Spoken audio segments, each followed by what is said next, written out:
14. 문제 해결 교육론. 개념 85.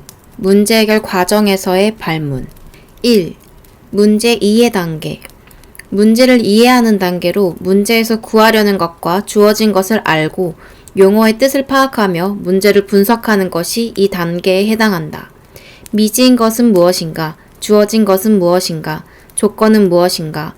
조건은 만족될 수 있는가? 조건은 미지의 것을 결정하기에 충분한가, 불충분한가, 과다한가? 그림을 그려보아라.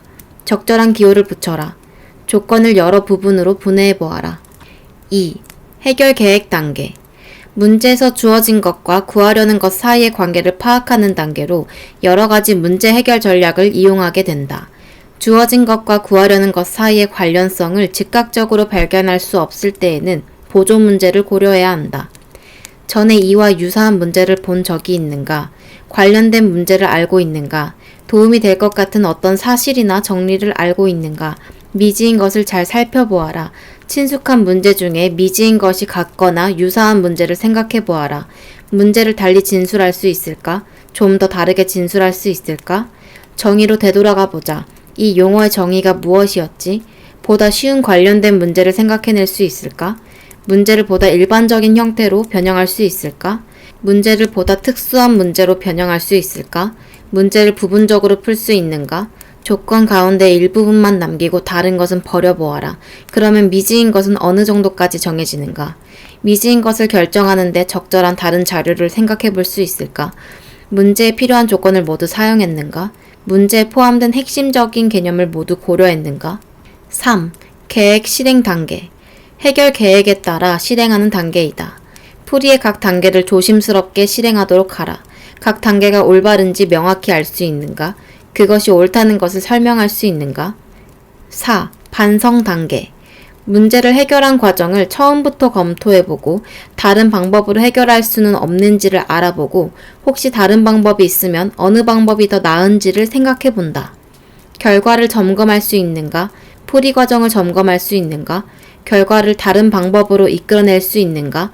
결과나 방법을 어떤 다른 문제에 활용할 수 있는가? 개념 86. 숀펠드 문제 해결 행동 관련 요인.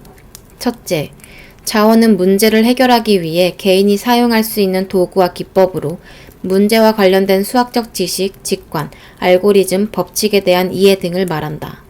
둘째, 발견술은 생소하고 비정형적인 문제를 해결하기 위한 전략과 기술로서 유추, 일반화, 특수화, 보조문제 이용하기, 거꾸로 풀기 등이 있다. 발견술은 문제에 대한 이해를 깊게 하거나 해결로 이르도록 하는 데 도움을 주지만 완전한 해결을 보장하는 것은 아니다. 셋째, 통제는 자원과 전략의 선택과 수행에 관한 전반적인 결정 능력으로 계획하기, 감시와 평가, 의사결정, 의식적인 메타인지적 결정 등이 있으며 문제 해결의 모든 과정에 영향을 미친다. 예를 들어 학생들은 주어진 문제를 해결하는 데 필요한 지식을 갖고 있으면서도 해결에 실패하는 경우가 많은데 이를 통해 학생들이 무엇을 얼마만큼 아느냐도 중요하지만 그것을 이용할 수 있느냐 하는 것이 그 이상으로 중요함을 알 수 있다. 넷째, 신념체계는 학습자가 수학에 대해 가지고 있는 가치관이나 선입견 같은 것이다. 예를 들어 수학은 소수의 뛰어난 사람만 잘할 수 있는 과목이라거나 모든 수학 문제의 올바른 풀이는 한 가지밖에 없다는 신념은 수학학습 과정에서 누적되어 형성된 것으로 수학 문제 해결 활동에 많은 영향을 미친다. 개념 87. 발견술, 분석법과 종합법. 발견술이란 답을 구하는 문제이건 증명하는 문제이건 실제적인 문제 해결에서 전형적으로 유용한 발견과 발명의 방법과 규칙, 실제적인 발견과 발명의 전략과 전술. 분석법과 종합법의 특징. 분석법. 구하거나 증명하고자 하는 것을 이미 구하거나 증명한 것처럼 가정하고 그로부터 유도될 수 있는 명제를 도출하고 다시 그로부터 유도될 수 있는 명제를 도출하기를 계속하여 이미 알고 있는 명제에 도달하는 과정. 풀이 계획을 발견하는 과정. 종합법. 분석의 과정을 거꾸로 하여 분석에서 마지막에 도달한 지점, 곧 이미 알려져 있거나 참인 것으로 가정한 명제로부터 출발하여 분석 과정을 거꾸로 되밟아감으로써 마지막에 요구하는 명제에 도달하는 과정. 그 계획을 실행하는 과정. 개념 88. 수학적 모델링 과정. 1.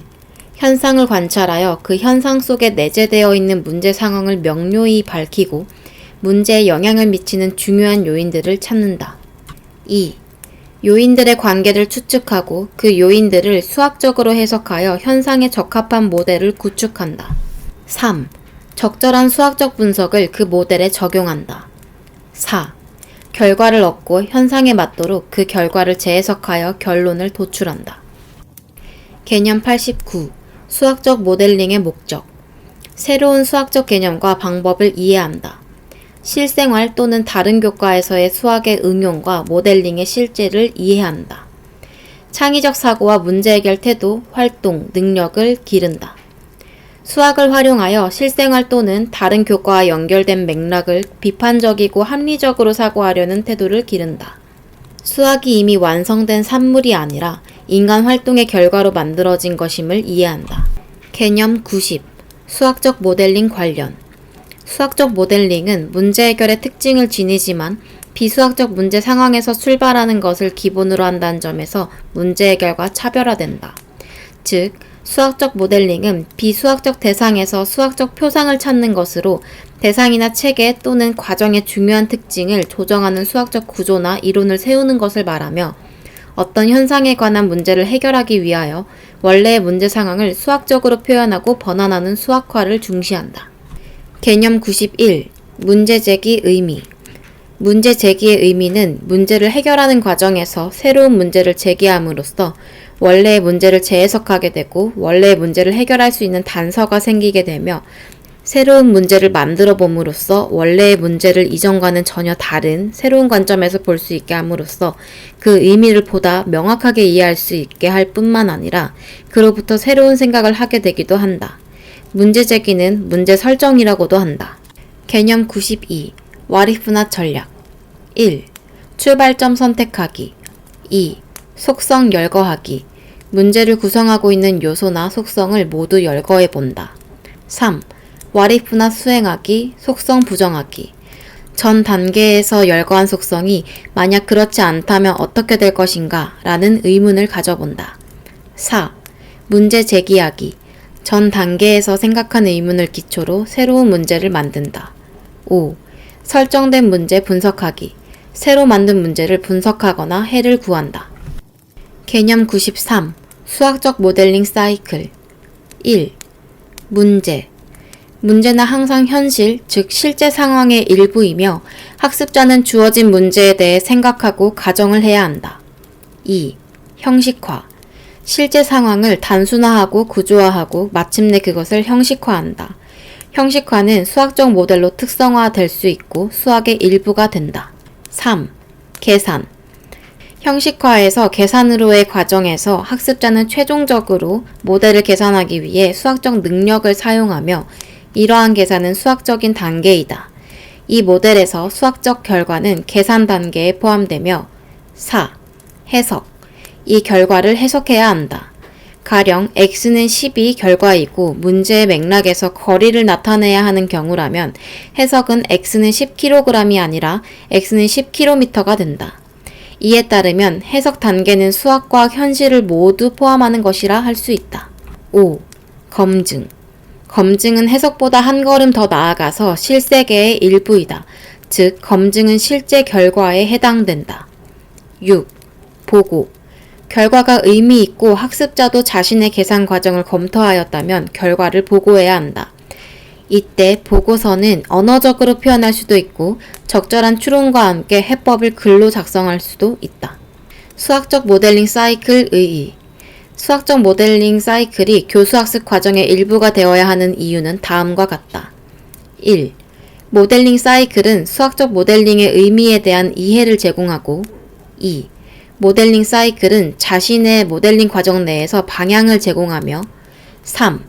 모델링 사이클은 자신의 모델링 과정을 돌이켜보며 메타인지 수준에서 사고하도록 하기 때문이다. 개념 94. 문제 제기의 역할, 중요성. 1.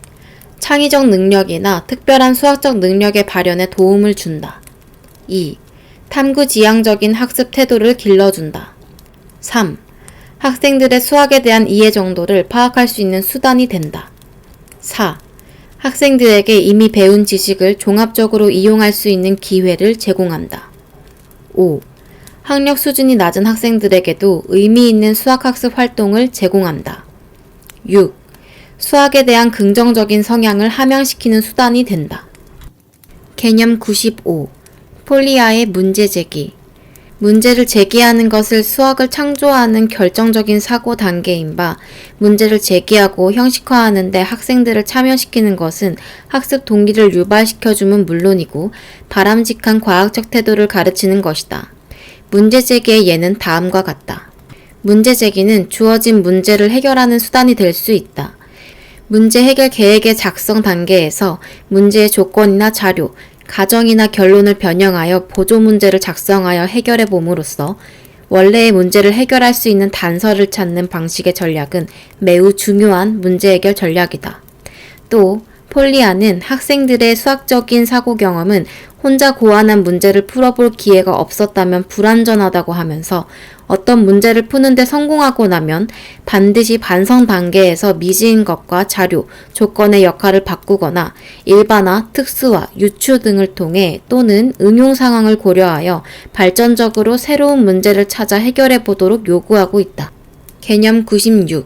폴리아의 추론. 폴리아는 완성된 수학은 연역적 과학이고 발생 과정의 수학은 실험적이고 귀납적인 과학이라고 주장하였다. 수학이 완성되어가는 과정을 살펴보면 먼저 귀납추론, 유추 등에 의한 수학적 추측이 제시되고 제시된 수학적 추측 중에서 참인 것으로 증명된 것이 형식적인 수학으로 완성된다는 것이다. 이러한 맥락에서 폴리아는 귀납과 유추에 의한 발견적 사고와 수학적 추측을 강조하였다. 개념 97. 귀납추론의 특징. 귀납추론은 수학적 사실을 발견하는 중요한 수단이며 여기에서의 수학적 사실은 수학적 추측에 불과하다. 귀납추론에 의해 발견된 수학적 추측은 증명을 통해서 비로소 수학적으로 참인 명제로 완성될 수 있다. 개념 98. 유추의 특징. 이렇듯 유추는 어떤 문제를 해결하는 데 있어서 유사한 문제풀이를 통해 도움을 받을 수도 있고 여러 번의 반복적 유추를 통해 일반화를 가능케 하는 특징이 있다. 하지만 경우에 따라 이러한 유연하면서도 융통적인 유추적 사고는 연역적 추론으로 증명을 수반하거나 엄밀한 논리적 추론을 전개하여 보완해야 한다. 다시 말하면 유추적 사고의 전개 과정이 갖고 있는 사고의 불명료성과 비논리성의 측면, 유추적 사고를 통하여 도달한 결론의 진위가 불확실한 측면, 유추적 사고에 의한 오개념 생성 가능성의 측면을 보완해야 한다. 유추는 귀납추론과 마찬가지로 개연성이 높은 추론이지만 절대적으로 참인 명제를 이끌어내지는 못한다. 그러므로 유추에 의해 주장한 성질에 대해서는 그 성질이 수학적으로 참인가를 확인해야 한다.